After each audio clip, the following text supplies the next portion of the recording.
Assalamualaikum dan salam sejahtera. Tumbuh cermai di hujung puri, datang umai perkenal diri. Terus bersama saya Mawahid dalam 15 minit MMTV edisi 4 November 2024. Kita ke berita utama. Seorang penyanyi wanita terkenal berasal dari Kelantan bersama 5 lagi individu lain yang ditangkap bersama 6,000 biji pil kuda di sebuah hotel di Sungai Golok, Thailand pada Jumaat lalu dihantar ke penjara Narathiwat sebelum dibicarakan atas dua pertuduhan memiliki dadah jenis pil kuda dan memasuki Thailand tanpa dokumen sah. Mahkamah Narathiwat membenarkan penahanan ke-6 suspek rakyat Malaysia itu sehingga siasatan polis selesai. Kesemua suspek positif dadah jenis metafetamin dan juga 2 lelaki daripada 6 individu berkenaan mempunyai rekod jenayah lampau berkaitan kesalahan dadah.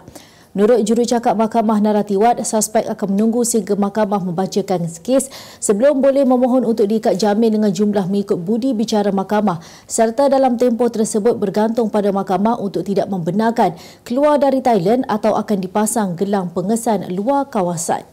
Media sebelum ini melaporkan 6 rakyat Malaysia termasuk seorang penyanyi popular ditahan dalam serbuan yang dijalankan oleh polis Thailand di sebuah hotel dekat Pekan Sungai Golok sekitar jam 6 pagi Jumaat. Pemeriksaan di bilik tersebut menemukan pil kuda dan semua suspek berusia 25 hingga 32 tahun yang positif metafetamin dibawa ke Balai Polis Sungai Golok untuk siasatan lanjut di mana mereka yang memiliki 6,000 pil kuda berdepan hukuman penjara 10 hingga 15 tahun atau denda RM200,000. Malaysia berhasrat untuk menghalang keputusan Parlimen Israel NISAD pada 28 Oktober lalu yang mahu melenyapkan Agensi Bantuan dan Kerja untuk Pelarian Palestin di Asia Barat UNRWA. Perdana Menteri Datuk Seri Anwar Ibrahim berkata tindakan itu akan dilakukan dengan meraih sokongan negara-negara Arab pada sidang kemuncak bersama tergempar negara-negara Arab dan Islam pada 11 November depan di Riyadh, Arab Saudi. Menurut beliau, tindakan rejim Zionis itu akan memburukkan situasi kemanusiaan di utara Gaza yang mengalami kebeluran setelah terputus bantuan asas sejak sekian lama. Tambahnya, Malaysia juga akan mengusulkan ke persidangan kemuncak negara-negara Arab dan Islam agar sokongan sepenuhnya diberikan kepada UNRWA. Sokongan itu katanya bagi memastikan UNRWA dapat melaksanakan mandatnya dalam memberi perkhidmatan sosial dan bantuan kemanusiaan kepada rakyat Palestin di wilayah Palestin yang diduduki OPT, dipertahankan dan diperkukuhkan. Pihak polis mengenal pasti kawasan tumpuan yang berisiko berlaku banjir dan tanah runtuh sepanjang musim monsun Timur Laut MTL yang dijangka bermula esok sehingga Mac tahun depan. Ketua Polis Selangor, Datuk Hussein Omahan berkata pihaknya bersiap sedia termasuk dari segi aset dan kekuatan sumber manusia untuk membantu mendepani sebarang kemungkinan yang berlaku di seluruh negeri. Utusan Malaysia sebelum ini melaporkan MTL kali ini dijangka berisiko membawa hujan lebih ekstrim disebabkan peningkatan suhu dunia, perubahan iklim dan pemanasan global. Jabatan Meteorologi Malaysia (Met Malaysia) sebelum ini meramalkan kebarangkalian berlakunya fenomena La Nina pada tahun ini adalah pada kadar 71% walaupun belum mengisytiharkannya lagi. Fellow Akademi Sains Malaysia Dr. Fredolin Tanggang berkata ramalan itu dikeluarkan berdasarkan keadaan corak suhu anomali permukaan laut di Lautan Pasifik menyamai fenomena La Nina. Malah Kerajaan Selangor sebelum ini dilapor melaksanakan pengurangan kapasiti simpanan air empangan melalui pelepasan secara optimum bagi menghadapi musim MTL di kesemua 7 empangan di negeri ini dilakukan pada 16 Ogos lalu hingga hujung bulan ini. Perbicaraan pegawai kanan polis yang dituduh membunuh seorang pelajar lelaki tingkatan 5 dengan melanggar motosikal yang ditunggang pelajar itu ditangguh esok selepas tertuduh melantik peguam baharu. Antara yang dilantik mewakili Deputi Superintendent Muhammad Nazri Abdul Razak 45 tahun ialah bekas Ketua Polis Perak Datuk Mio Fadilat Raj Wahid. Mio Fadilat Raj menjawat jawatan sebagai Ketua Polis Perak pada November 2020 sebelum bersara wajib pada Ogos 2022 dan diterima masuk sebagai Peguam Bela dan Peguam Cara Mahkamah Tinggi Malaya pada 31 Mac 2023. Selain beliau, tertuduh turut diwakili Peguam M. Antimulan dan Aiman Hakim Kamaruzzaman. Hakim Datuk Bupindar Singh Gucaran Singh Prit kemudiannya membenarkan permohonan pihak pembelaan untuk perbicaraan ditangguhkan dan disambung semula esok. Pada 18 Disember 2023 di Mahkamah Tinggi Ipoh, tertuduh didakwa mengikut Seksyen 302 Kanun Keseksaan kerana melakukan bunuh dengan menyebabkan kematian Muhammad Zaharif Afendi Muhammad Zamri 17 tahun. Buat pembaca yang meminati cerita seram, anda boleh dapatkan koleksi kisah seram terbitan utusan Malaysia dan Kosmo dengan harga berpatutan iaitu RM25 senaskah. Untuk pembelian, anda boleh melayari laman web shop.mediamulia.com.my sekarang.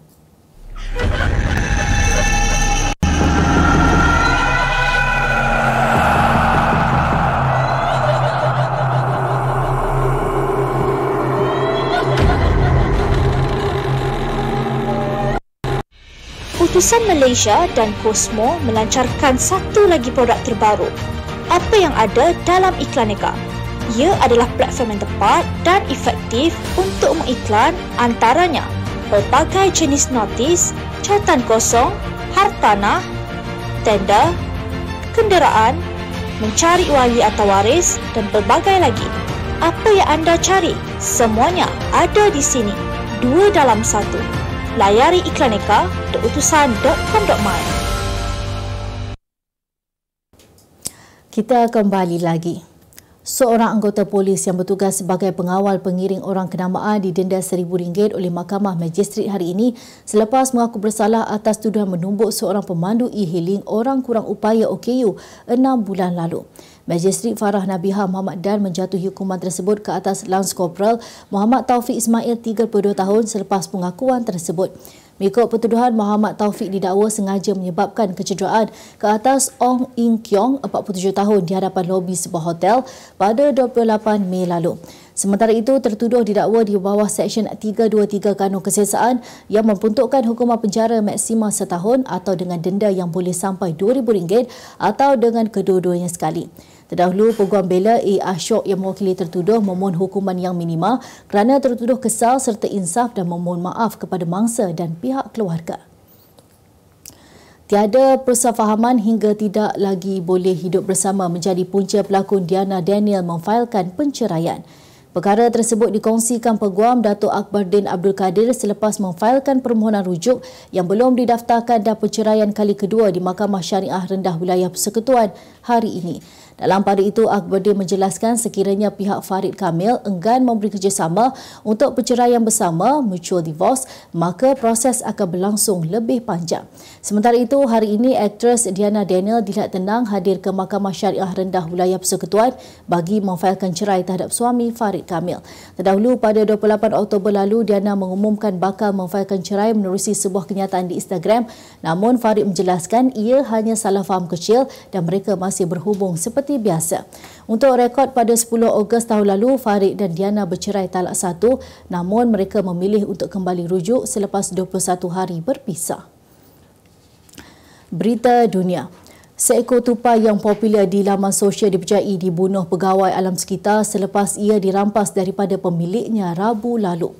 Jabatan Pemeliharaan Alam Sekitar DEC Negeri New York difahamkan merampas tupai bernama Peanut serta seekor rakun bernama Fred selepas agensi itu mengetahui haiwan-haiwan tersebut berkongsi kediaman dengan manusia. Menerusi satu kenyataan, Peanut dan Fred dikatakan terpaksa dibunuh bagi menguji penyakit rabis namun tidak menjelaskan bila haiwan-haiwan tersebut dibunuh. Ujarnya lagi, salah seorang pegawai yang terlibat dalam siasatan ke atas Peanut dan Fred mengalami kecederaan akibat digigit oleh tupai itu. Peanut yang mempunyai 673,000 pengikut di Instagram tinggal bersama pemiliknya Mak Longgo selama 7 tahun selepas induknya mati dilanggar kereta di Bandaraya New York. Longgo berkata dia pernah cuba melepaskan Peanut kembali ke alam liar, namun tupai itu pulang ke rumahnya dengan keadaan salah satu tulangnya terkeluar dari bahagian ekor. Seorang guru sebuah sekolah rendah di Surabaya, Indonesia meraih perhatian pengguna media sosial kerana mengarahkan pelajarnya untuk memakai topeng ketika menjawab soalan peperiksaan.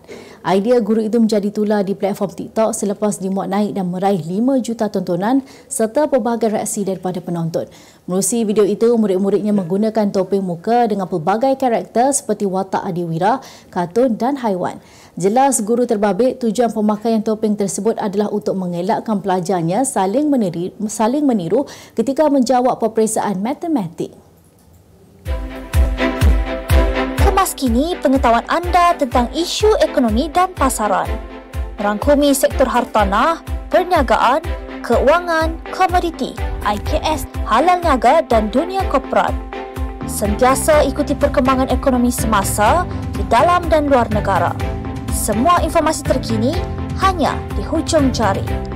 Dapatkan edisi ringgit setiap Isnin hanya di Akhbar Utusan Malaysia.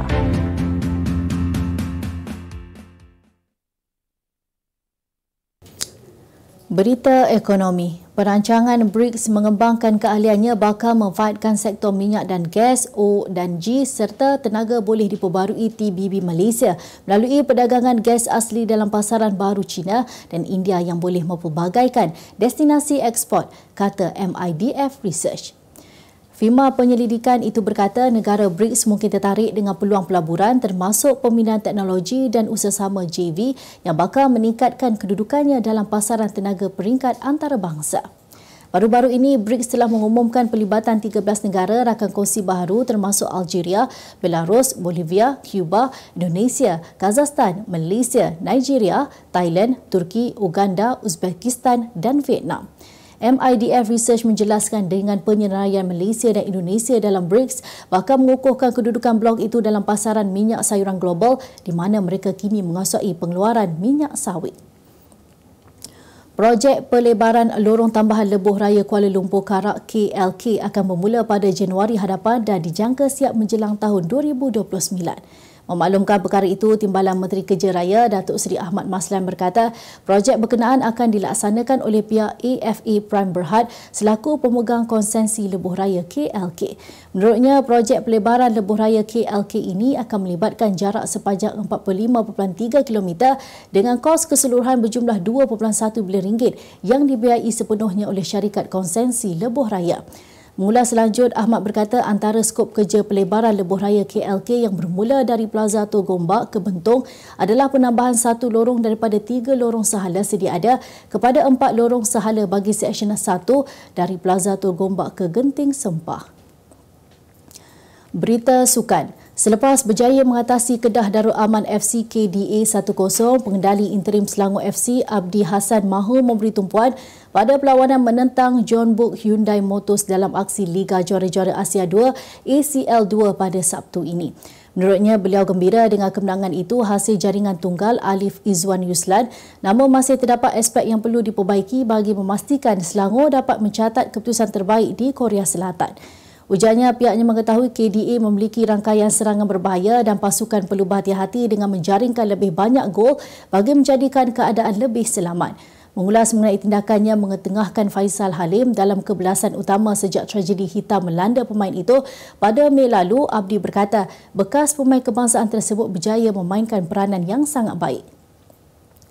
Dalam masa sama, pengendali berasal dari Belanda berkata ketiadaan penjaring terbanyak mereka, Ronnie Fernandez, adalah sebahagian daripada strategi penggiliran pemain bagi menentang John Book pada Sabtu ini. Jaringan penyamaan pemain Chelsea, Moises Caicedo, menafikan hasrat Manchester United untuk mencari kemenangan dalam saingan Liga Perdana Inggeris EPL apabila perlawanan berakhir dengan seri 1-1 pagi tadi.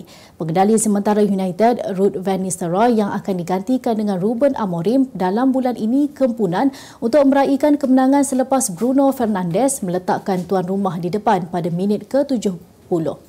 Caicedo meranapkan harapan United 4 minit kemudian dan pada masa yang sama membantu Chelsea melangkau kedudukan Arsenal di tangga keempat Liga. Sementara itu, walaupun berkongsi mata, keputusan itu bagaimanapun tidak membantu tuan rumah yang masih berada di tangga ke-13. Sementara itu, Amorim tidak dapat hadir menyaksikan anak buahnya pada perlawanan itu memandangkan sedang menyiapkan Sporting Lisbon untuk perlawanan Liga Juara-Juara menentang Manchester City esok. Sebagai penutup 15 minit MMTV hari ini, saksikan laporan cuaca esok Selasa 5 November 2024. Jangan lupa dapatkan Akhbar Utusan Malaysia dan Kosmo untuk berita-berita terkini dan menyeluruh. Sekian sahaja daripada saya, Mawahid. Assalamualaikum dan jumpa lagi.